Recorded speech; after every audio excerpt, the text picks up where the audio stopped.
Hi, this is Keith Davidson at Albertson and Davidson, and today I want to talk to you about who owns your joint bank account.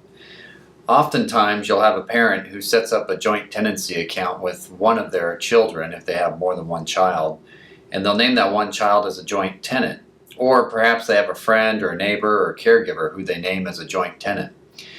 And at some point in time, there can be a dispute as to who actually owns the assets in that account. Well, under California law, the joint account is owned in proportion to the amount of money each party puts in. So if the parent puts in 100% of the assets into the joint account, then while the parent's alive, that parent still owns 100% of that account. Now that doesn't mean that the other joint tenant can't take the money out. They can, and often they do. Sometimes that's a good thing because they need to pay bills, and sometimes it's a bad thing because they're taking it for their own purposes. But whoever put the money into the account technically still owns it during life, even though there's a lot of complications that come along with that.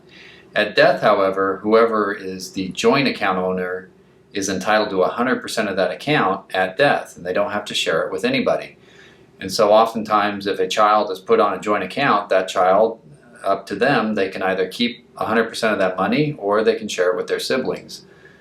If you want to avoid that result, then don't create a joint account during your lifetime. Instead, you either want to put your assets into a trust or, at a minimum, have somebody be a power of attorney over an account and not a joint account holder.